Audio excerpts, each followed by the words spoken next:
Like, Ali, there's this woman, she's studying how materials can be used to construct artificial blood vessels and how materials can be used to grow new skin. And I thought, that's what an engineer does? Like, this sounds really cool. And so he brought me down to the Faculty of Engineering at the University of Toronto and introduced me to Dr. Woodhouse. And this woman blew my socks off. She was so cool. She was just not at all even what I had pictured a chemical engineer to be. Long story short, this woman ended up not only sort of talking me into staying in science, but becoming a chemical engineer and went on to become my PhD advisor.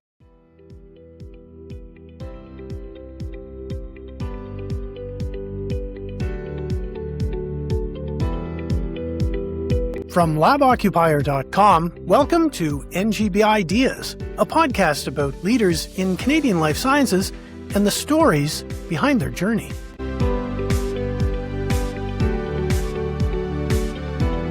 Hi, I'm your host, Jim Wilson, and my guest today is Allison Brown, who is the site head of BioLabs University of Toronto.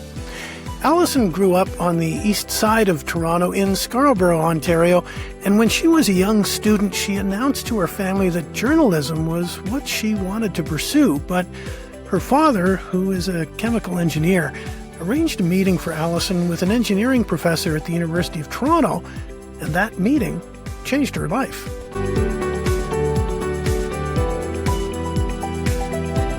Allison has spent her career in what she calls the commercialization spectrum. She was employee number 4 at a startup working out of the corner of an academic lab. She's worked in management consulting, had a stint in pharmaceutical marketing. She's worked with CCRM, the Centre for Commercialization of Regenerative Medicine, and she has also worked at Medicine by Design. Needless to say, Allison has had a very interesting career, which took another turn in March of this year when she took on the job of helping launch the first Canadian site of BioLabs.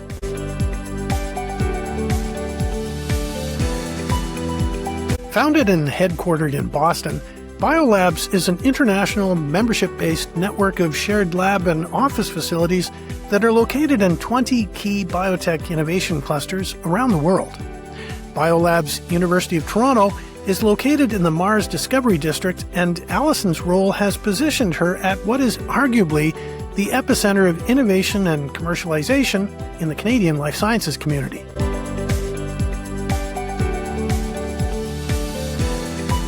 Before we get to today's conversation, we'd like to remind our listeners this podcast is part of the NGBI podcasts in support of Next Great Big Ideas, Canada's Life Sciences Summit.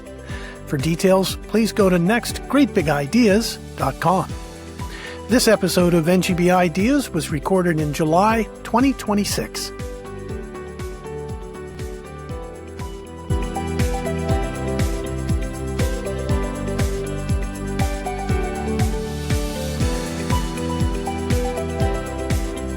Allison, welcome to NGB Ideas. Happy to be here, Jim.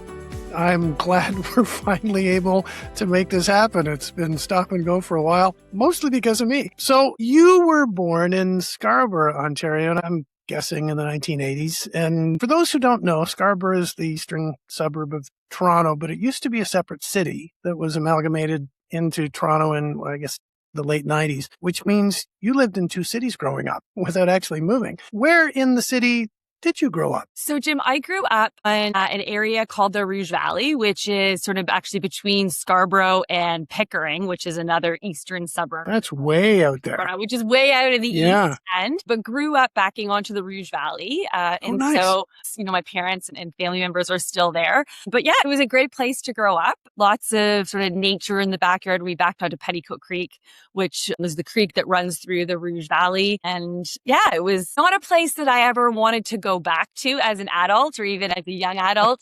I sort of left for school. I'm sure we'll talk about the university years at some point, but left for Toronto when I was 18 and never looked back. But I do still go back to visit family. It's not far from here. So great. And you mentioned your parents are still there? My parents are still there. Yeah. When we were kids, my dad's company, my dad is a chemical engineer, which is where I get my engineering background in part from. And my dad's company bought land back when Pickering was sort of pumpkin fields and farmland to build their production plant. And, now it's sort of subdivisions and strip plazas and malls. So it's changed a lot over the years, but they're still there. They still back onto the Rouge Valley, and it's still very much sort of my childhood home. And you mentioned your dad. Let's start with him. What's his name? So Dad's name is Craig Brown. And yeah, like I said, definitely I get my scientific brain from my father, I would say. And what kind of engineering did he practice? Does he still practice? He still practices. I think he is one of these folks that will probably never fully retire, but he did his undergrad. He's a U of T alumni himself, did his undergrad in chemical engineering. And unlike me, who stayed around for grad school, he went out, got a job right away and worked in, sort of the very traditional field of chemical engineering, which is industrial water purification, and has spent many years in that space. His company was acquired by Koch Industries sort of late in his career. He took the opportunity to move into technical consulting and is now working in the lithium ion recovery space, which, as you can imagine, with the, electric vehicle surge, is a very interesting field to be in for the second or third chapter of his career. Do you have a favorite memory of your dad growing up? Oh, I have many. I mean, I think there's sort of a couple of favorite memories. Certainly his sense of adventure is something. I have many memories around my dad's sense of adventure, but probably one of the fondest memories I have with my dad is actually running together. When I was a kid, I was always very into sports. He was very athletic, and he sort of got me into running at a very young age. And as I got older, I got more competitive, and he got older, and so I got better than him. But, up until maybe 10 years ago, we would still go for the occasional jog together. So isn't that nice? Fondest memories. Your mom, what is her name? Her name is Debbie. And how did your parents meet? So my parents met. I will date them a bit because engineering has changed a lot. But back when my parents were in school at the University of Toronto, my mom was in nursing school and my dad was in engineering. And the fraternity that he lived in had nursing parties, sort of every Friday or Thursday night or something like that. And they met at one of these engineering nursing parties. And so it was very stereotypical at the time. There was virtually no women in engineering back in this would have been in the 60s. And so that's how they met. They met when they were sort of coming out of their undergrads. So they were pretty young, 19 or so, got married right out of university. And she was in nursing. So she was in nursing, yeah. And so my mom worked as an ER nurse for the first part of her career until she had me. And from the sort of tales I hear, she was at Scarborough General Hospital and was sort of running the show there in the emerge department up until she had me, and then worked in a medical clinic for the remaining part of her career. I had a sister who worked as a receptionist in an emerge in Northern Ontario. Did your mother ever bring stories home with her? She did. Scarborough General Hospital continues to be a pretty active ER department. I think it was back in the day as well. And so, yes, she would definitely bring stories home from that and from the clinic that she worked. I say I get my scientific sort of brains from my dad, but my mom as well. She was sort of the one that was just so good with people, and it still has sort of been her art to this day, is sort of her compassion and what she brings to interacting with people on a professional level. And so I feel like I definitely have sort of the best of both of my parents from that perspective. I asked earlier about a favorite memory of your dad growing up. I'll ask the same of your mom. Let me think. Well, I didn't run with my mom, but I think with my mom, we were very close growing up. We were still very close to this day. And so I think for me, my fondest memories of my mom and I was just confiding in her as a young sort of girl and sort of going through my teenage years. We sort of had a love-hate relationship. We were the best of friends and the biggest of foes at times, but she's sort of always been there for challenging situations and there to celebrate, all the wins. Both my parents were, but I think with my mom in particular, we had a very close relationship growing up. Who are you most like? I think an interesting mix of the two. I definitely... come on, that's a cop-out. I know. I think, my mom is the emotional one. She's type A. She brings her sort of passion on her sleeve. And I think I definitely have that. I often say, I wish I was more like my dad. He's definitely more kind of laid back when it comes to life. He sort of can roll with the punches. So I think if I had to say, I'd say probably more like my mother in terms of my emotional makeup and how I approach daily life. You have a brother, correct? I do. Yes. I have a younger brother. He's 4 years younger than me. His name's Michael. Okay. And is he also in Toronto? So he's out actually in Whitby. So even further east than where we grew up. We're quite different in terms of sort of where we ended up in life. He's definitely got the musical gene in the family. And so he's worked in audio and sound production for his career for a number of different TV channels. And now he's doing freelance work. And so I would never be able to do what he does. He's quite gifted when it comes to how he hears and interprets music and sound. And so he got that from my dad. My dad is also a musician. I did not get that gene. But fun fact, my dad still plays in a rock band. He's really? in his 70s. They play for the vintage rock. The man plays regular gigs at local pubs in and around the sort of east end of the city. And so my brother definitely got that gene, whereas I did not get any of that musical talent. That's cool. I'm wondering, a friend of mine tried everything when he was growing up. You mentioned that you ran. Were you one of those kids that just, hey, I think I'll try that? Yeah, I was. I definitely did a lot of stuff as a kid. Like I did a lot of sports, was sort of always into trying new things. And my parents were great. They sort of let both my brother and I kind of explore sports, in my brother's case, explore music, and sort of continue on with what we enjoyed. Any favorite pastimes? I mean, I'd have to say dance was actually a big part of growing up. And I started as a gymnast when I was quite young, but I got very tall very quickly. And so they sort of kicked me out of gymnastics and said, why don't you try dance? It might be more suited for your height, which at the time as a kid was, a little upsetting. But I spent sort of from the age of 6 or 7 all the way through to the end of high school dancing quite competitively. So ballet, modern, tap, sort of the dance competitions in Buffalo, New York on weekends. And that was huge, cool. That was, kind of maybe going back to memories of my mom. My dad took a pass on the dance stuff. My mom, who carted myself and my teammates around for dance competitions for many years. What high school did you attend? So I attended Dumbarton High School in Pickering. Is that a large school? Was. At the time, it was a huge school. Actually, when I was in high school, sort of a shortage of high schools in the area. So I think at one point, we were sort of over 2,000 kids. And so That's big.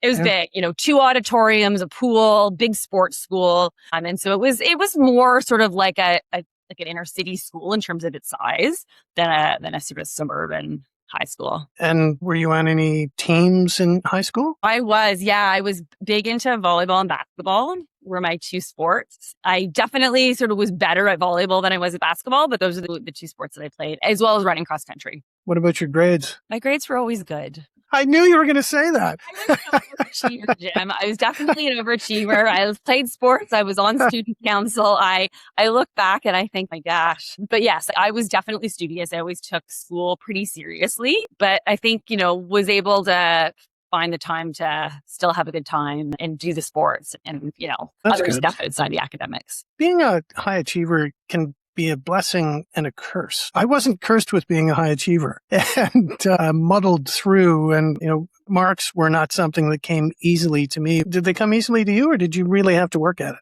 I look back and I think I could have gotten away with a lot less work and probably still done well. But I definitely have that sort of perfectionist tendency, or very much did when I was younger. And so I did well, but I worked hard for it as well. I had a university professor at Western in my undergrad. He was kind enough to say, if you ever have any essays you want to run by me or ideas, I'm happy to be a resource. And I brought him one before I handed it in. And I said, I want this to be perfect. And he paused and he looked at me and he said, what are you perfect at?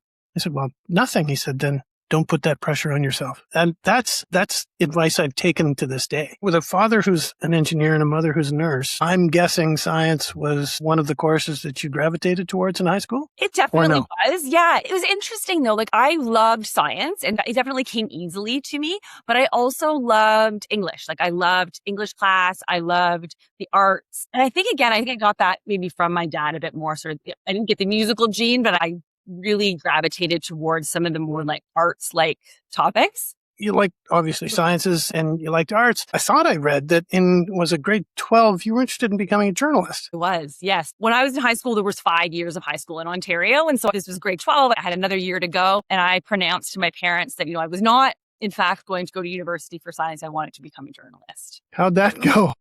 didn't go over that well. Part of us, my parents were, I think, for my dad in particular, always thought I would go into science. And so I was looking at journalism school at Carleton University in particular. And, it was interesting because my dad sort of said to me, he was on a mission to get me into engineering. So he kind of pulled you aside and said, let's have a chat. He was very careful about it, right? So his strategy, though, was, well, why don't I introduce her to a really cool chemical engineer that I know? Okay. He was quite crafty in the way that he sort of lured me in. And actually, he had maintained strong connections with chemical engineering at U of T. And there was actually a newer professor, a woman, Dr. Kim Woodhouse, who was studying this sort of new field of tissue engineering, biomedical engineering. And so I date myself, but at the time, this was sort of a relatively new field. And he said, my nickname was Al. He said, Al, there's this woman, she's studying how materials can be used to construct artificial blood vessels and how materials can be used to grow new skin. And I thought, that's what an engineer does? Like, this sounds really cool. And so he brought me down to the Faculty of Engineering at the University of Toronto and introduced me to Dr. Woodhouse. And this woman blew my socks off. She was so cool. She was just not at all even what I had pictured a chemical engineer to be. Long story short, this woman ended up not only sort of talking me into staying in science, but becoming a chemical engineer and went on to become my PhD advisor a number of years later. So it was a short-lived sort of desire to be in journalism. And, I sort of wrote on the local high school newspaper and things like that. But this was one of these events in your life where you look back and you think, that was a monumental event, or that was a life-changing event. And meeting Kim Woodhouse at U of T in grade 12, thanks to my dad, moved the needle enough to keep me at the sciences. Oh, that's great. So you had this exposure to U of T, but you ended up attending Queen's University that first year. So I did, yes. I did go to Queen's for my first year. And, it was interesting. I went to Queen's. It was one of those decisions. I had the marks. I don't know if I think Queen's is still sort of a tough school to get into, but certainly what I was going through was sort of all the smart kids in my high school were going to Queen's. And so I thought, well, let's try that out. And I did not have a great first year of university. A lot of people go off and they say, they had the time of their life in their first year. And I struggled with my first year. Yeah, I found it hard to be away from home. I think that sort of tendency to put a lot of pressure on myself and get the top grade. And, you go from being sort of the smartest kid in your high school to being surrounded by all the smart kids from all the high schools and in a program like the program I was in. And I ended up having to sort of switch gears and made a decision to switch to U of T, where I had sort of made this connection to someone in engineering, a little bit closer to home, and really sort of had to take a bit of a pause to reevaluate kind of how to live life in a way that was more balanced. So that was, I think, 1995. So you came back to Toronto. Were you living at home or were you in residence? So when I went to U of T, I was living in residence. And that was, I think, a good decision. I think, living on campus with your peers was something that at U of T was a really good experience for me. But I had that sort of network of a close family and the ability to kind of go home on weekends or, go home to study, regroup. I think it was just helpful to kind of have people to keep me kind of in check from a balance perspective. Were there many women in your class at that point? It was interesting. So in first year engineering, in most engineering schools, it's a general first year. So whether you've applied to computer or electrical engineering or chemical engineering, everyone takes mostly the same subjects. And so in first year, there was definitely more men than women. But by the time I got into second year of chemical engineering, it was about 50-50. And so it's pretty good. And so this was in the late 90s. And I think today, actually, the scales have tipped in chemical engineering where there's actually more women than men. What about profs? Yeah. Were there more, were there any? Well, you mentioned one prof, but were many profs at that time women? No. And again, I would say when I started, there was, at least at U of T, there was starting to be a bit of a changing of the guard, right? There was a wave of male professors who were sort of getting towards their retirement years. And at the time, the Dean of Engineering, Mike Charles, who I remember while he was quite renowned for bringing women into the faculty and into the Department of Chemical Engineering in particular. And so Kim Woodhouse was a professor, Molly Shoykett, who I'm sure you've met. Yes, I've met. She's fabulous. She was a new professor when I was in undergrad. She taught me second year organic chemistry. I think I might have been one of the first classes that she ever taught. And so there was sort of that new I don't know, sort of a new generation of professors that were not your stereotypical older white male, in their 60s, which I think there was a lot of in the chemical engineering department at the time. And so it was an interesting time to come in as an undergrad student because I think there was a focus on, diversifying not only from a gender perspective, but also just diversifying, in terms of other backgrounds, other groups of individuals that were professors. Yeah. University, as you mentioned, it can be a very difficult transition for people. And depending on the course, it can be even more difficult. And I think engineering is one of those courses. So you get a lot of pressure, you get a lot on your plate. What did you do to unwind?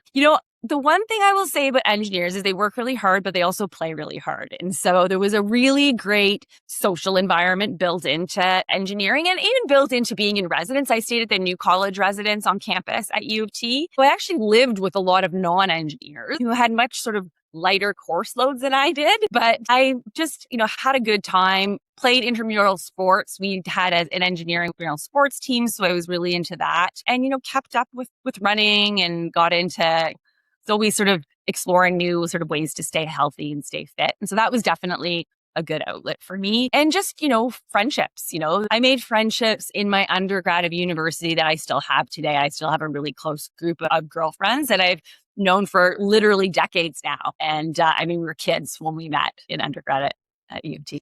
And were you living on campus at that point? I was, yeah. So I lived on campus in my first couple of years and then just lived in the annex, which is you probably where the annex is just sort of north of the university, and actually lived there like all the way through undergrad and all the way through grad school as well.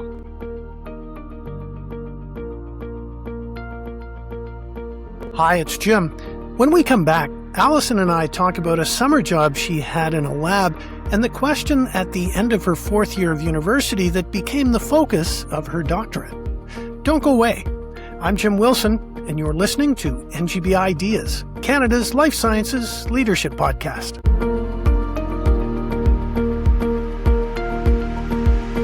Hi, it's Jim here. If you're a new listener, we'd like you to know one of the goals of this podcast is to share the personal story of leaders in Canadian life sciences. We try to provide some insight on who the people are behind the LinkedIn profiles and corporate bios and hear about the lessons they've learned on their journey. We hope you like what we're doing, and if you do, we have a small favor to ask. We will greatly appreciate you telling your friends about us and promoting us on social. You can use the hashtags NGBI, NGBideas, NGBI Podcasts, and NGBI Summit. And by the way, don't forget to subscribe wherever you get your pods so you don't miss any future episodes. Thank you so much for your support. It is very much appreciated. Okay, let's get back to our conversation.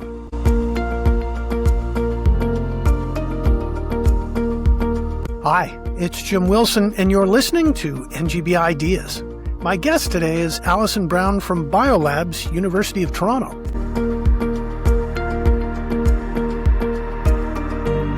So you're in your fourth year. I understand you were working in a research lab. And do you remember what was going through your mind at that time? Like, were you thinking, yeah, this is what I want to do? Or like, was there... I didn't know what I wanted to do. I think I had always had this notion of going to medical school, which I think a lot of kids in science, even today, I'm going to go do an undergrad in biology and then I'm going to become a doctor. And I never really pictured myself working as a chemical engineer. I worked a couple of summers with my dad at his company, and I didn't really find it that interesting. But I really loved this. I worked in a lab with Dr. Woodhouse after my second and third year. And I was starting to think I wonder this whole grad school thing could be like. And Kim ran her lab when I was exposed to it working in the summers. She ran her lab kind of like a little company. She herself was a serial entrepreneur. She'd started 2 companies. She'd actually gone back and gotten her PhD after working in industry for 10 plus years at Procter & Gamble. And so she was, again, a different breed of professor. And she had said to me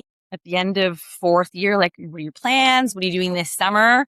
Do you want to work again? Have you ever thought about grad school? And she basically convinced me to continue working on this project I'd been working on, which was interesting. It was taking the blood vessels of pigs, healthy pigs. Pigs and humans are very similar in terms of their anatomy, and decellularizing, or taking all of the cellular components out of blood vessels to basically form vessels that could be used in humans for different cardiovascular surgeries. And it was really interesting. And I thought, well, I can do a master's. It's only a couple of years. I could probably apply for a scholarship, buy me a bit of time. Like I wasn't terribly interested in growing up and getting a job. And stick my toe into it and see how it is. Yeah. And so, of course, as these things often go, I got into it, got a year into it. And she said, well, stick around for a PhD, like another 3 years. And so that's sort of how I sort of fell into it. And again, I don't think I had any sort of desire to become a professor, but this was a really fun environment. And I was doing really fascinating cutting edge research with someone who ran their lab like a company. You say that you sort of fell into it, but do you think maybe Dr. Woodhouse saw something in you that you didn't see in yourself? So she may have. She was a wise woman. And one of the things I've always struggled with is sort of confidence in my ability. And I think she was really good at sort of pushing me and encouraging me and sort of showing me the way when I wasn't so sure I knew the way. And so she to this day has been a great mentor. So we're talking 1999 and you graduated with a Bachelor of Applied Science in Chemical Engineering and Applied Chemistry. I don't have a science background, and I've heard that degree mentioned in the past. What is it? It's basically an undergrad degree, so the 4-year degree in chemical engineering. Really, it's all about processes. And so you're thinking about how water flows through pipes, how mass is transferred in a particular industrial process, how heat is transferred in a process. It's all about basically moving mass, water, and heat. So if you think of it as a sort of a degree in understanding how energy moves through systems and how water moves through systems. And that could be for a whole range of applications. And in the case of the work that I was doing in the lab, it was about understanding how blood flows through vessels and how blood interacted with this material that I was developing. Okay.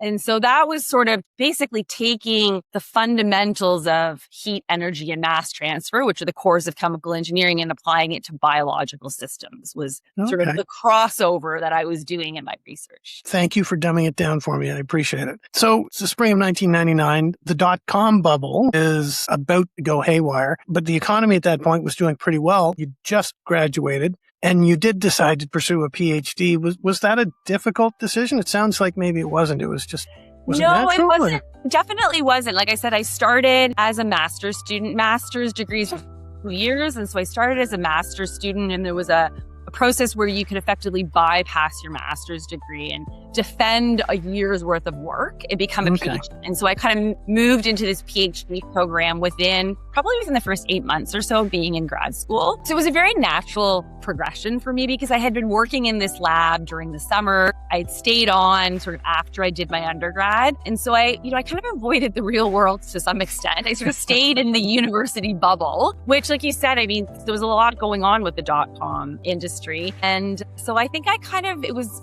good timing to kind of be in grad school and to be at the time in this very new field of tissue engineering, biomedical engineering. Yeah. And it was a very new field, especially in Toronto. Like the life sciences community, I think at that point was nascent, and it was just starting to show signs of life. And the first phase of Mars was under construction around that time. And it was, I think, started in 2002 and was finished in 2005, which was the year you graduated from your PhD, correct? Yeah. So it was, again, very interesting timing with the development of the Mars building. As you said, life sciences was very nascent in Toronto, and there were a small handful of life sciences biomedical engineering companies in the Toronto area. Several started by actually engineering professors. And that's actually where I ended up going for my first job. I always joke I had this very glamorous transition from my PhD where I was on one side of the chemical engineering building. I've never been to the chemical engineering building at UT, but it's not a great looking building. It's a bit dated. It's been around since the 60s. And I moved across the hall. So I went from my research lab to a company called Ramon Therapeutics, which was one of his handful of companies that was sort of in the space. And I remember going, I went to one of Mars's first programs, which was an Entrepreneurship 101 program. And so that was one of the first programs I think that they ran out of Mars back in 2005, 2004, 2005 when I was graduating. So, and here we are talking about Mars, which is the fulcrum on which the Ontario life sciences community rests. but thankfully we have listeners from across the country. And you know what? We have listeners from, the last I checked, over 60 countries, and they're not going to know what Mars is. Could I give you the lectern and ask you to give a quick? Absolutely. So, I mean, Mars is, and it's such an exceptional building. It's located at the intersection of where the University of Toronto and a number of the affiliate hospitals are co-located in downtown Toronto. And it's really this mixed use building where you have startup companies, not only in the medical sciences, but also now in the clean tech space and fintech space and some other sectors. You have research labs. And so there are 2 research towers that are very mixed use. There's hospital research labs, university research labs, and then more established companies. And so Facebook, Uber, a number of pharma companies. And so you have this incredibly rich environment where entrepreneurs, established companies, and researchers and clinicians, quite frankly, that are kind of interacting. And I know we'll talk about sort of where I am now, but one of my colleagues at BioLabs actually said to me the other day, it's almost like a Kendall Square, but all in one building. We often say that we don't necessarily stack up compared to Boston when it comes to life sciences. But this gentleman who spent his whole life in the Boston biotech scene, was always sort of praising Mars for being such a vibrant hub. Actually, no one has told me that before, and that's a good analogy. So I'm also thinking that Mars was a solution 20 years before it was really needed, because it had a lot of problems initially, to the point where the government bailed it out and then told the leasing team at the time, just go fill it with whomever. And it's a purpose-built life sciences facility in the East and West Towers, and to a degree in the South Tower, but there's office tenants, fewer now, but yeah, it's been an interesting project to watch evolve, and the community is really, really cool there. So 20 years ago, there's not much of a biotech scene in Toronto at the time. And you mentioned, is it Ramon Therapeutics? So you became one of the earlier employees, right? I was employee number 4 after the founder, which was Michael May. Gary Scarja, who was actually in my graduate lab, he was the director of R&D. And then we had a woman who was focused on clinical development, and I was effectively the main scientist. So still at the bench, still doing lab work, but it was a very different environment from academia. We were very focused.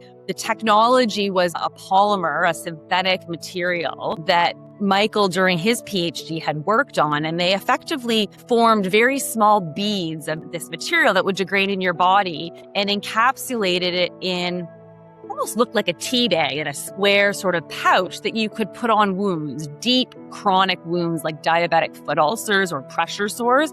And this material would actually accelerate the healing of the wound, help the wound sort of fill in and become more healthy. And so we were testing this on patients for its ability to enhance wound healing. So it was a very real environment and a very fast-paced environment, which I certainly appreciated after 5 years of the PhD. Now, was this like a state-of-the-art lab you were working in, or where was it? No, so this was startup sort of scrappiness at its best. I think we were technically renting the space from chemical engineering, but it was at a heavy, heavy discount. We were sort of positioned at the far end of an academic lab. We had sort of... On campus? On campus, yeah. So we were still in this glamorous chemical engineering building at college and university on the 3rd floor. I don't even know that I had a desk. I certainly had the lab bench that I worked at. And I still remember sort of having a laptop on my lap and sort of like that was my desk. And so we didn't have much, let's say. It was very, very scrappy. Venture capital was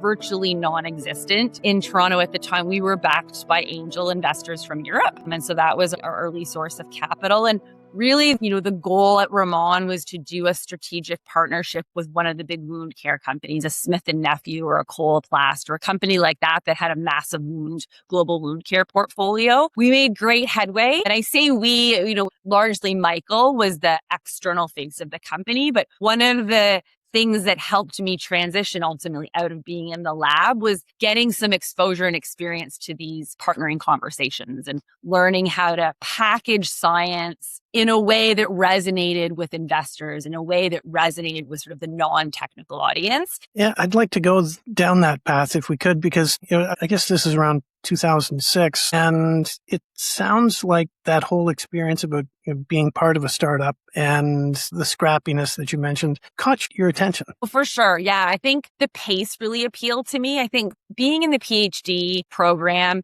And you talk to any PhD and they'll tell you, like, it's a slog, right? There are moments of excitement, but the pace is very tedious, right? And so I think for me, it was very exciting to kind of stay at the bench, but be in this environment where we were constantly tweaking course based on a conversation with Smith and Nephew or based on feedback from the board. This concept of having a board of directors and sort of having to be responsive to what the board and the investors were looking for was something that I found really exciting. And you were able to see progress. And it wasn't progress every 6 months as you summarized an experiment. It was progress sort of by the week. So that was something that definitely caught my attention. So your attention's kind of switched from studying science to commercializing it. Yeah.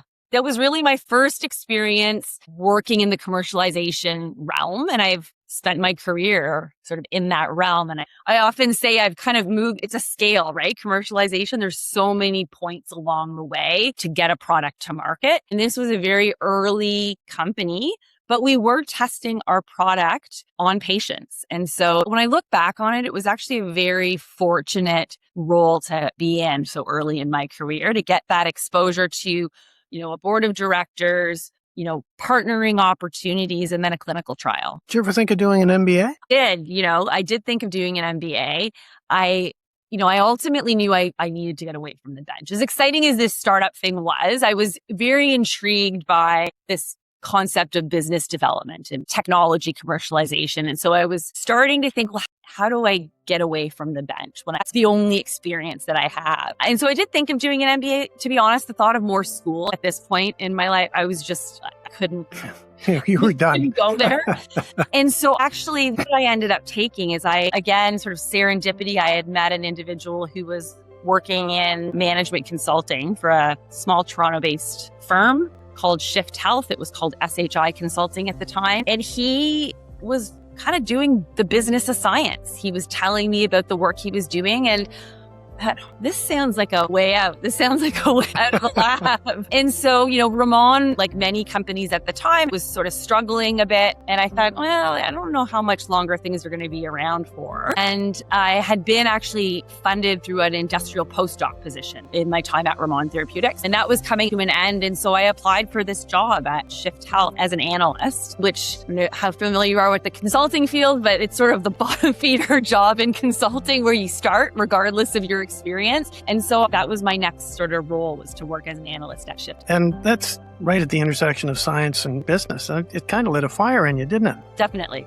Yeah. Now, again, we were talking about how my meeting with Dr. Woodhouse was sort of catalytic when I was in high school, getting me into engineering.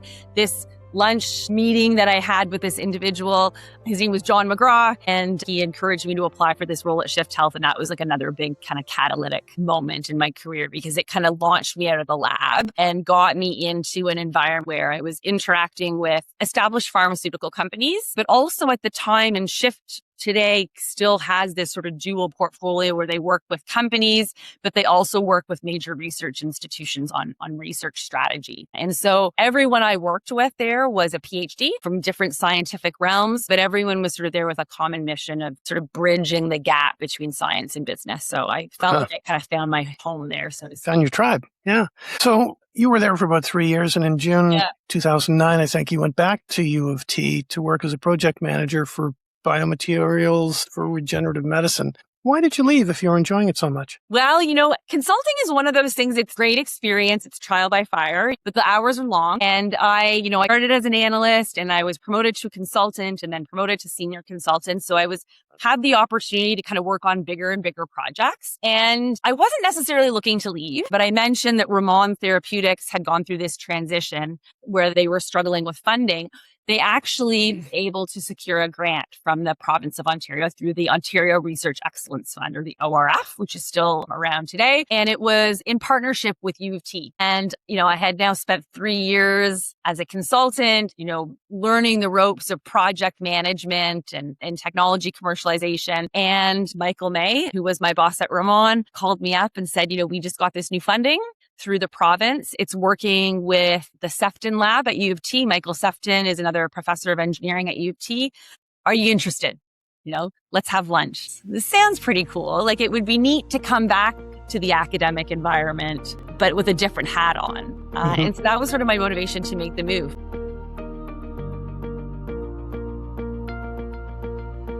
Hey, it's Jim again. Don't go away. When we come back, Allison and I talk about her leaving a job in consulting for a project back at the University of Toronto and how she pivoted when the funding for that project dried up. Stay tuned. I'm Jim Wilson, and you're listening to NGBideas.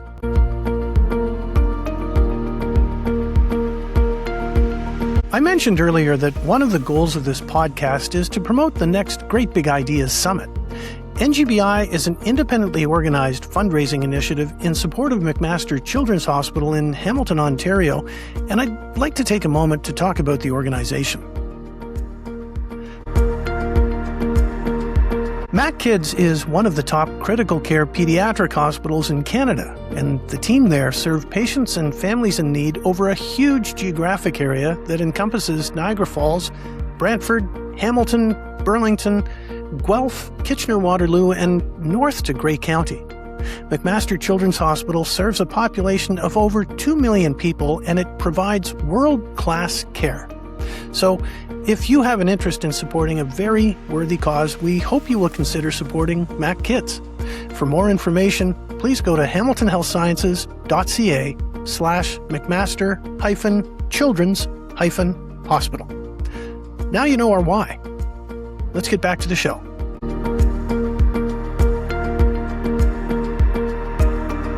Welcome back. I'm Jim Wilson, and you're listening to NGBideas, Canada's Life Sciences Leadership Podcast.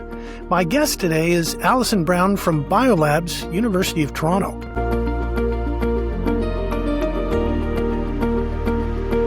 So you made the move, you were there for 9 months, and in February 2010, you joined a company called Nycomed, which is based in Oakville. Is that correct? Yes. Yeah. So I left my perfectly great consulting job and went to work on this ORF program, and Vermont effectively had to close its doors due to challenges on the provincial funding. And so the Michael Sefton and Michael May sort of said to me, keep you around until you find something else. Project is going on hold. And I thought, crap, like, what am I going to do? And so I went into, like we do, right? We go into job search, you go into, hey, it's time to find a new opportunity mode. And Nycomed had actually been a company that I had worked with when I was consulting. I had done a bit of work with them. And again, I often look back on my career and think serendipity plays such an important role in the roles that you take, timing and serendipity. And this was a company that was getting ready to launch a new drug class, an anti-inflammatory for COPD, which is chronic obstructive pulmonary disease, often associated with smokers, referred to as smoker's lung. And they were looking for someone to manage their market research. And I had gone through a recruiting firm looking for a role. And I, again, didn't really know what I was looking for. I had just left this consulting job. I was back at the university. The project had been put on hold. And this was a job where they were looking for someone with a scientific background to do research, but to do research with patients and to do research with doctors to understand how to best position this new drug in the market. At the time, all of the drugs for COPD were effectively inhalers. They were sort of symptom relievers. They helped with smokers' cough, but they didn't really treat the underlying disease of the lungs. And so as you can imagine with a new drug class, you have to think very carefully about how to sell the drug and how to position the drug to both the patients and the doctors that are prescribing it. And so they were looking for somebody to run those focus groups and to, understand and to feed back to the marketing team what the positioning should be for the Canadian market. And this drug at the time had been launched in the US. It had been launched in a number of European countries, and it was now getting ready to come to market in Canada. And I thought, sign me up. I was the only PhD on the team. It was a sales and marketing team. And they were looking, for sort of fresh blood on their team. And this was a very new environment for me. And so it was a really, again, a very sort of interesting turn in my career. I thought, how did I end up here? But it was a job that, I learned a ton at. Well, and you mentioned that it was a new environment for you. That office on the North Service Road in Oakville was a new environment for them too, because Here's some trivia for you. I did that real estate transaction with John Suk. I relocated them from Burlington to Oakville. Oh, that's hilarious. So if you're still in touch with John, please tell him I said hello and give him my best wishes. He was fantastic. And I remember too, like, I felt like a bit of an anomaly amongst the team because I was like this scientist who had, kind of come over to the dark side, so to speak. But yeah, I mentioned earlier on about sort of this spectrum of commercialization. I'd spent at this point in my career, I spent most of my time at the front end of commercialization, right? In academia, at Ramon, where we just had kicked the IP and the technology out of the academic lab. And now I was at the total far end. This product had, it had achieved Health Canada approval and it was on the market in the US. And we were now trying to figure out, how do we sell it? How do we, there was a team working on reimbursement. How do we get this priced? How do we get it onto the formulary in Ontario and across the country? But then how do we even train our sales reps to sell this drug to the doctors? So it was a skill set that I hadn't developed at all, but a skill set that I now have sort of carried with me to other roles. You were there for about 2 years until October 2011, and then you pivoted again. Why did you make that pivot at that point? So it was another serendipity moment, but I mentioned it was very exciting launching a new drug, right? We had this sort of official Canadian launch. We were visiting other countries around the world that hadn't yet launched the drug. The drug, by the way, was called Daxas, Daxas. And so it was very sort of exciting. And then we launched the drug. And then the job sort of changed. It then became more about sort of tracking and forecasting and tracking sales. And it just more business than science. Yeah, I felt like I got almost too far away from the science. And so that was sort of kind of playing at, do I want to stay in this role? I didn't have sales experience as a pharma sales rep. Then that was not something that I really wanted to do. And I thought, I probably don't want to stay away from the science for too long if I think that's kind of where I ultimately want to stay. And I was missing that sort of the Mars ecosystem. As much as it was nascent at the time, things were starting to happen in and around Mars, and there were more and more companies sort of being spun out. And Michael May, who had been running Ramon Therapeutics, he should probably get a special mention in this podcast. But he had applied. I knew he was working on funding through a program within the federal government called the CCRM program, which was the Centers for Excellence in the Commercialization of Research. And so this was effectively at the time the feds, it was a bit of a science experiment where they were funding entities across the country in all sectors, so not just life sciences, who had different models for commercializing research. And Michael, continued to be passionate about this emerging field of regenerative medicine and had put together a proposal for what is now CCRM, or the Center for Commercialization of Regenerative Medicine. And he was hiring his startup team. And there was another former employee at Ramon who had joined the team. And Michael, I had seen this press release for the funding that Michael had gotten. I thought, okay, this sounds really cool. Like, this is right in my wheelhouse. It's back in my field. It's back in life sciences, but earlier stage. And so I interviewed for the role, the commercialization role, that was responsible for interfacing with the academics. And it was responsible for effectively sourcing promising research projects that could become new products or new therapies. And so I became the manager of commercialization there, and then ultimately one of the directors at CCRM.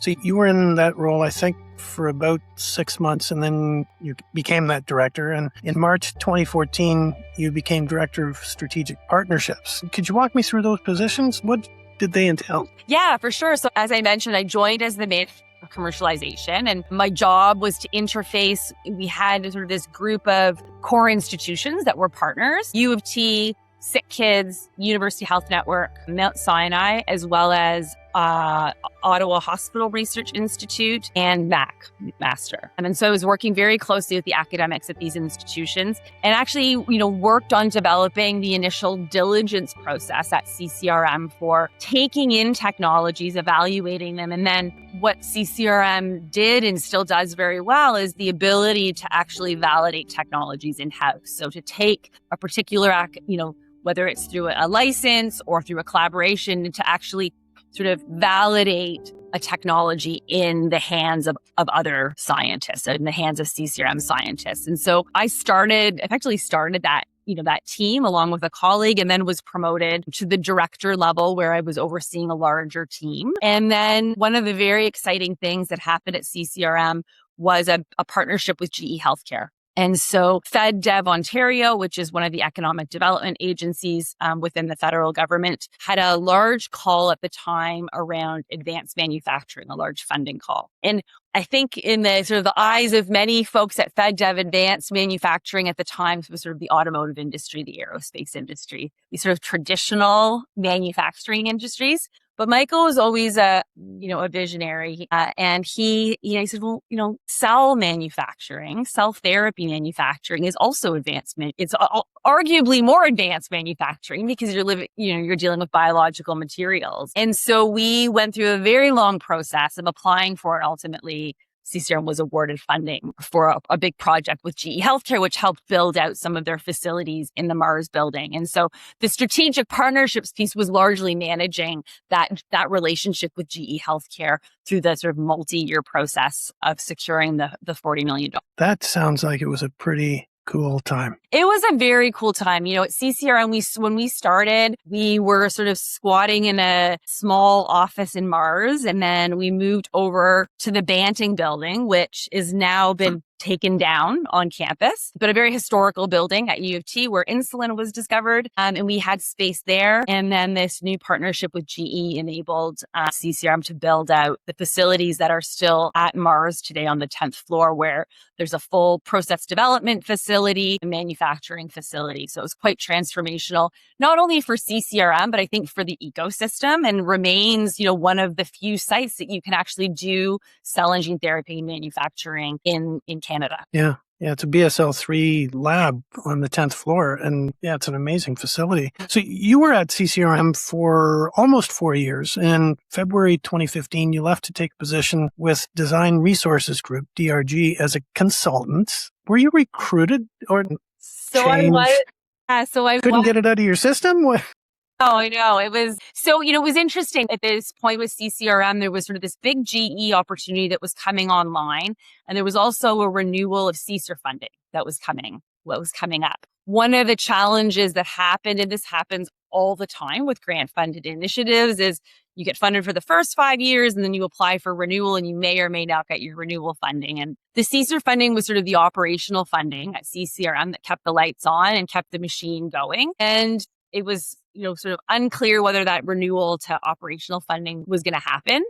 And it was around that time that I was approached actually by someone that I worked with in grad school. So a contact that I'd had for many years. And she was running the Office of Decision Resources Group, the Canadian office, which was based in Toronto. And they were gearing up to do a big project actually with the feds on landscaping the regenerative medicine market and, understanding further opportunities for investment. And she knew the work that I'd been doing at CCRM and my background, and, basically called me up and said, we've got a big project with the government of Canada. We'd like you to lead it. Would you consider doing a contract with us? And, with the uncertainty at CCRM and in thinking, oh, wow, this could be a really exciting project to work on, I seized the opportunity and made the jump. I did an interview with Ella Cord-Smith, fabulous person. And some of the advice she provided, I thought was great. And it kind of reflects what you're saying. And that advice was, if a door opens, walk through it. I think it's such good advice. And I think that's something, in my career, one could say, oh, well, you did this for 3 years. Why'd you leave? What, you should have stayed and I've always sort of believed in timing and, the power of one's network and the power of relationships. And I think with maybe the exception of the Nycomed role where I sort of went through a headhunter and maybe didn't have those, although I knew them from consulting work, I've always taken on roles where I've sort of known the person well. And there's been a level of trust and collaboration that's pre-existed. And so I think Ella's advice is definitely advice that I've stuck to over the years. Yeah, it's advice that I pass along.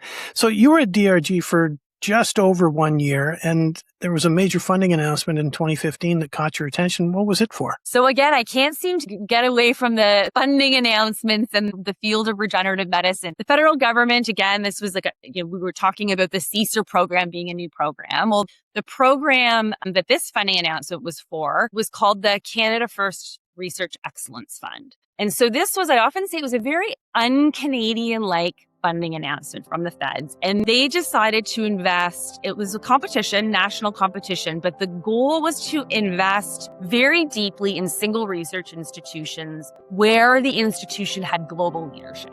And so often in Canada, with funding federally, we like the peanut butter approach, right? We sort of make sure that the West Coast has some money and the East and the prairies, which we could get into a whole conversation around, research funding strategy. But the CFRAP program was very different because it wasn't doing that. It was saying, where are you as an institution a global leader? And for the University of Toronto and its partnered hospitals, regenerative medicine is one of those fields. Stem cells were discovered at Toronto General by Ernst Till and James McCullough back in the 60s. And that began a very long legacy of discoveries in the space. And so U of T and the partner hospitals, primarily UHN and sick kids, were awarded $114 million to launch a program that they called Medicine by Design. And so Medicine by Design was really focused on, and you'll be able to tell why I was attracted to this role. It was about the convergence of engineering, so chemical and biomedical engineering, the clinical sciences and the sort of the practice of medicine, as well as sort of the social sciences and sort of the non-technical spheres.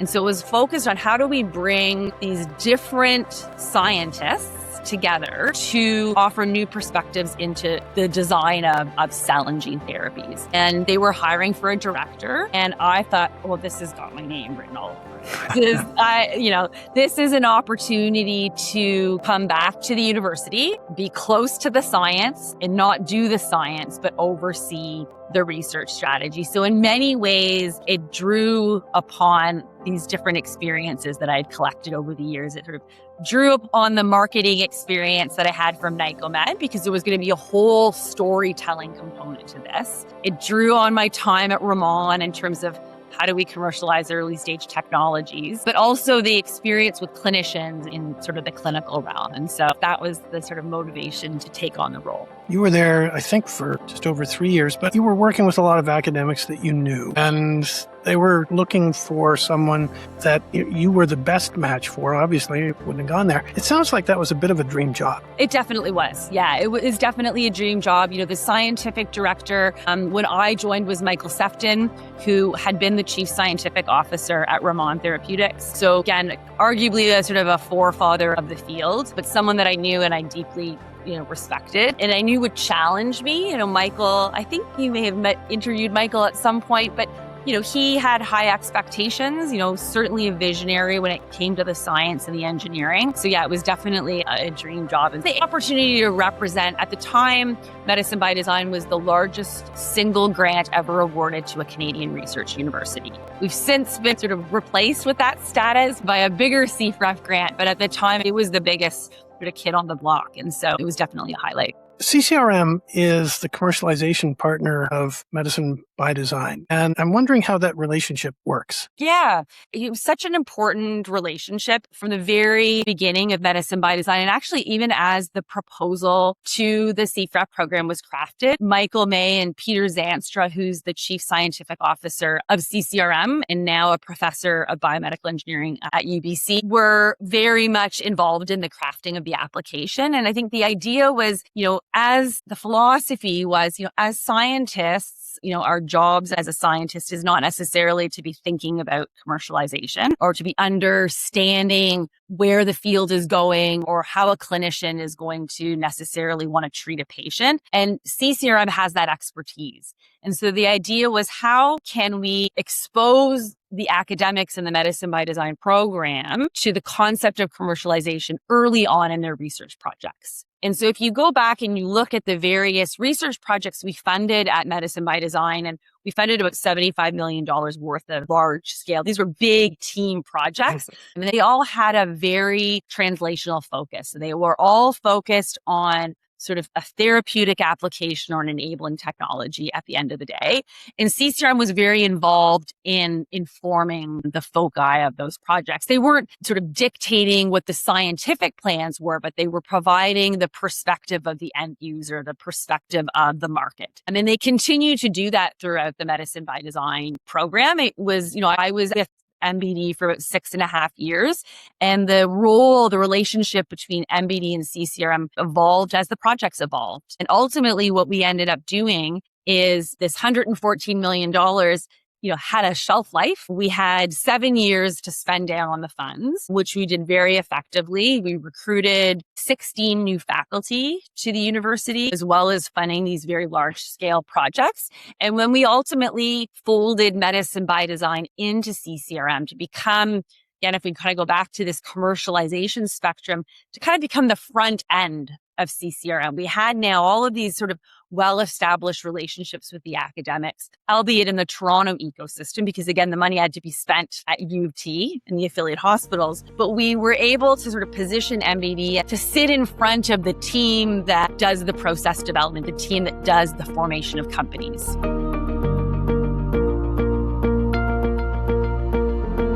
We're going to take a short break, but when we come back, Allison and I talk about a coffee meeting that led her to running the first BioLabs site in Canada. Stay tuned. I'm Jim Wilson, and this is NGBideas.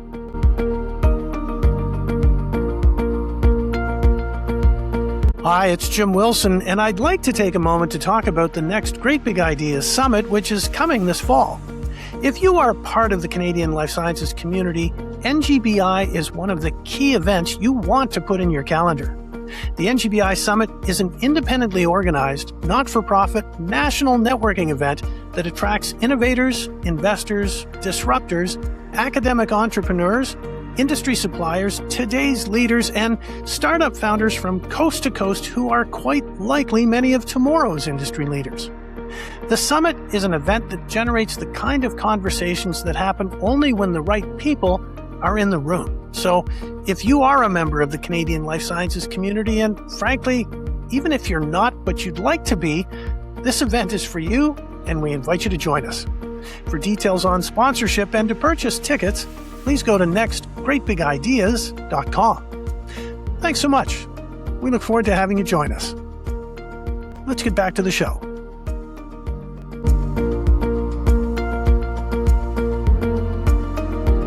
Hey, welcome back to NGBideas. It's Jim Wilson, and my guest today is Allison Brown from BioLabs University of Toronto.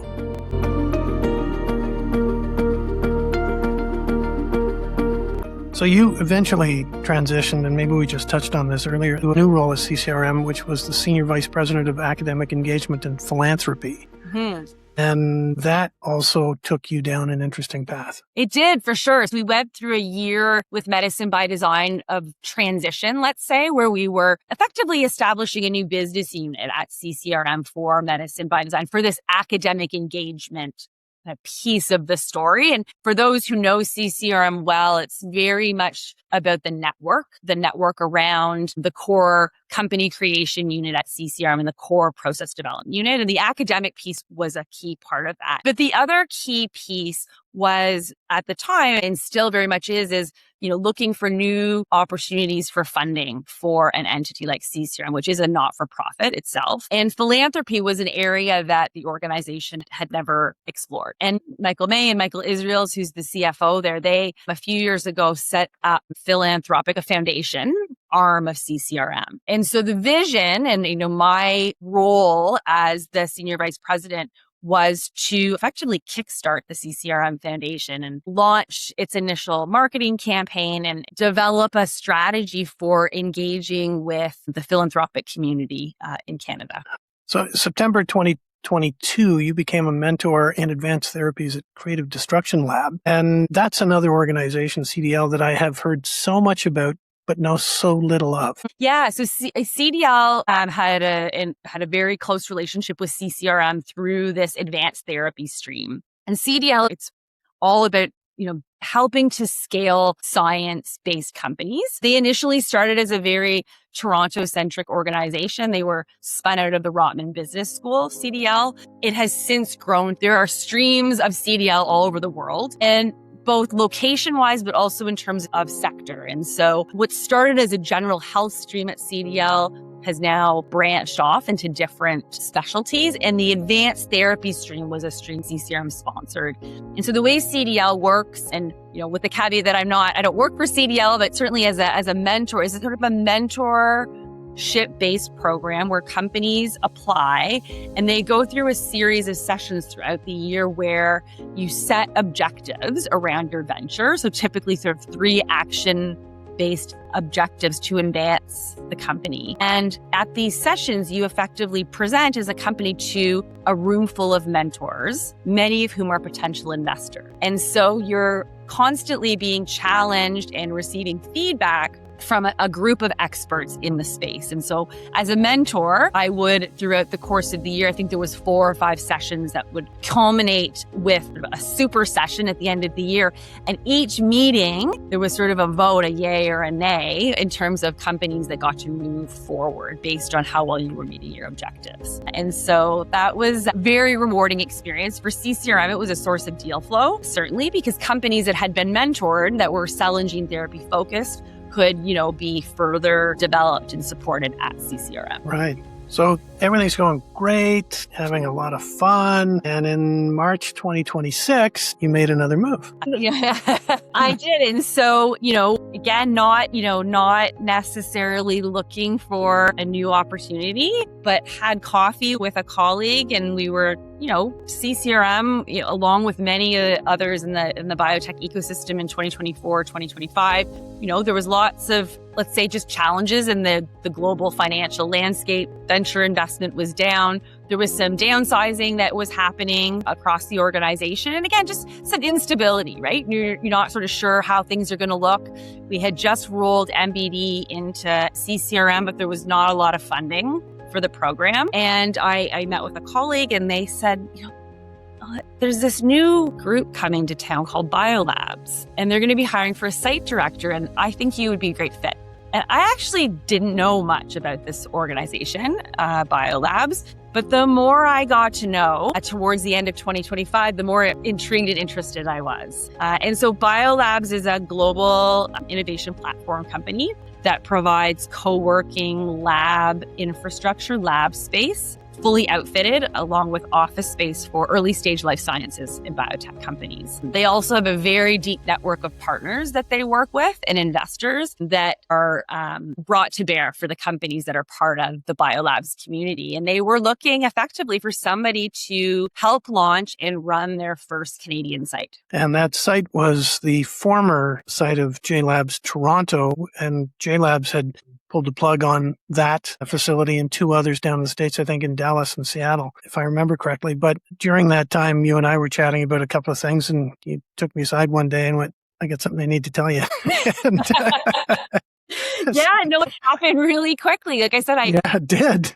I had to do my diligence on BioLabs, and I learned very quickly that this Canadian site was going to be the 20th or the 21st site globally, and that there was actually an entire network across the US, across Germany and France, in Japan, and other sites sort of emerging. And this idea of having, a strong network, not only of these lab sites where, dozens of leading edge biotech companies were being incubated and accelerated, but also this breadth of partnership and sponsorship that BioLabs has with many of the major pharma companies and equipment providers, investment firms. And I thought, wow, this is different. This is something I haven't done before. Certainly this idea of, overseeing lab operations for dozens of companies was a new realm for me, but I knew that I had the experience in the stakeholder management side of the house and the business development work that I'd done and the fundraising work that I'd done. So it appeared at the time, and I think it's sort of,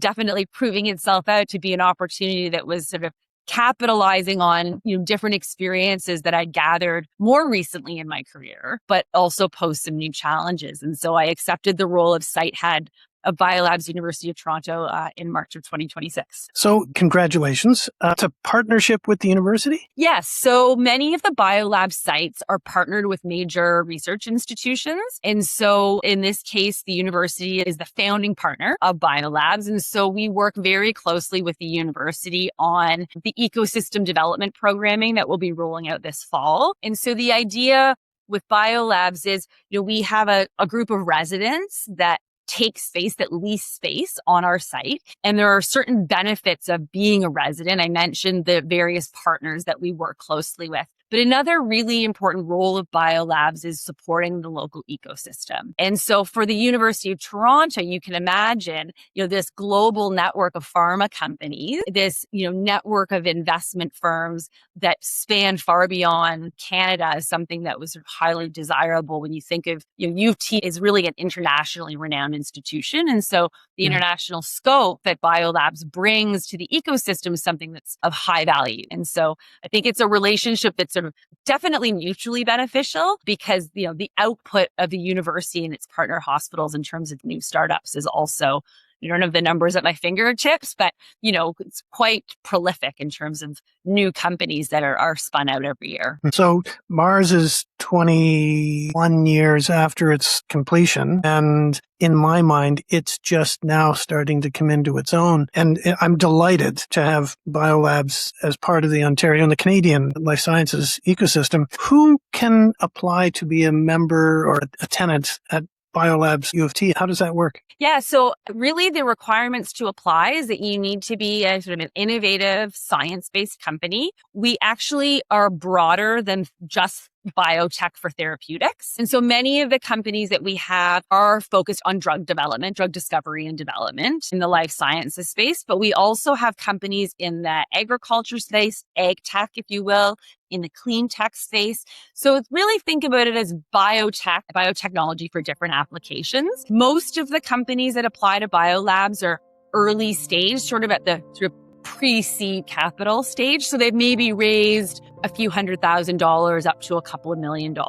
Typically have, sort of spun out of the university and are looking for their first landing pad outside of academia. And so you do not need to be affiliated with the university to apply. We have companies that have applied since I've joined in March. We've had companies apply from the United States, from Europe. I'm speaking this afternoon with a gentleman from Greece, and then from across Canada. So we're really seeing geographically, as the word gets out that, BioLabs is in Canada and in Toronto, I think it's a very desirable country and a great city to launch a company. Yeah. So how long can they stay and how large can they get? Great question. So typically at BioLabs locations, there's about a 2-year sort of timeline for companies. We're very much in the startup phase now, and we actually had the great fortune of moving or keeping, let's say, a number of the companies that were part of the JLabs community. And so we have companies that have, sort of been in the facility now for several years, and, they're not going anywhere anytime soon. And in fact, what they've done is they've actually scaled their footprint within the BioLabs facility. So a company that maybe started with a single lab bench and maybe a single desk and 2 FTEs now has several of our private labs and several of our private offices. And so they've gone from, 2 to 3 FTEs to maybe 15. And that's about sort of the upper size of company that we would have in this space. And one of the things that's important with the BioLabs model is identifying graduation space for companies that do outgrow and are ready to sort of move beyond BioLabs. And so that's something now that we're, continuing to build relationships with groups like Seeker Labs and others that have larger lab facilities. Even our partners in Mars have space where companies can take a much larger footprint than what we offer at BioLabs. And is it a model where you can rent equipment that's available? Do you have to bring your own? So the beauty of the BioLabs model is that it's really sort of a white glove, I like to say sort of concierge type service, where as a company, if I'm a founder and I have maybe 2 or 3 FTEs, we can show up and with no equipment, with our laptops in our hands, and as long as we fill out our biosafety application appropriately, we can be up and running after we sign the lease, doing experiments on BioLabs' full suite of equipment within a couple of days. So We have all of the typical analytical equipment that you would need to run drug development experiments, the ability to do tissue culture, biosafety level 1 and 2 work. Some companies that are in a private lab can bring particular pieces of specialized equipment, but that's one of the values of being plugged into the BioLabs system, is that the state-of-the-art equipment is accessible to all of the residents with no additional fee. Okay. I'm thankful that JLabs, Johnson & Johnson, was a member of the Toronto and Ontario and Canadian life sciences community. And there has been a lack of lab space available for scaling startups, certainly in the GTA, but right across the country. Does BioLabs have plans to look at other markets? Absolutely, yeah. So there's a central business development team at BioLabs based in Boston that is, continually scouting for new sites globally. And one of the goals, I would say, certainly in relation to BioLabs U of T, is firstly, are there other sites across Canada where it would make good business sense to have a BioLabs operating to, again, allow local ecosystems to scale. But then also thinking about where suitable graduation space could be. I mentioned that, we could see companies going into the new Seeker lab space as they grow, potentially moving into Mars, although the incubator space at Mars, I think there's a waiting list right now to access this space. So thinking about where new opportunities for BioLabs in and around Toronto could be an opportunity. You may know right across the street from Mars, there's the Schwartz-Reisman Innovation Complex and a large second tower that will be built on the north side of College. And that's certainly a space where, one could imagine a BioLabs graduation facility being built. Do you have space available now as we're speaking? We do have space available now. So we are about 70% occupied in our lab.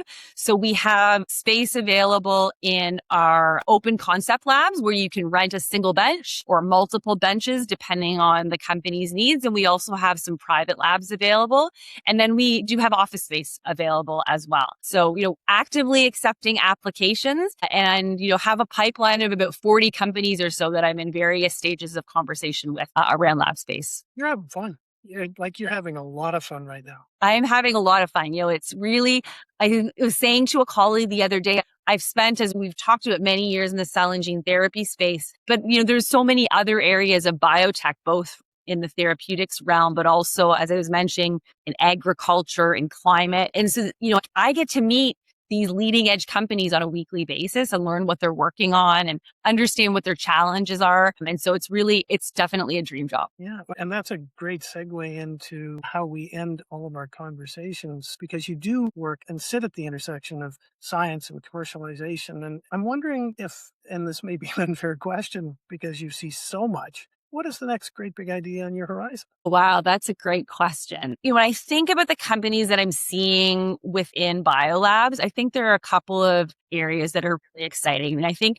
the intersection of, and, everyone is talking about artificial intelligence, but I think, the intersection of AI and precision medicine. So there's AI in small molecule drug development sort of writ large, but I think this sort of application of AI in the field of cell and gene therapy and in the realm of curing, or the goal of curing diseases, I think is really exciting. And then I think, the role of high performance computing. So we think about the role of, for example, quantum computing in the drug development space. I think those are a couple of the sort of exciting areas of convergence that we're seeing in the companies that are applying to BioLabs right now. Thank you so much for this. It's been a lot of fun catching up with you and learning about your backstory, which is so interesting. And I wish you all of the best on this next journey that you're on at BioLabs, and I'm delighted they got you. Thank you, Jim, and thank you for your guidance and wise words along the way.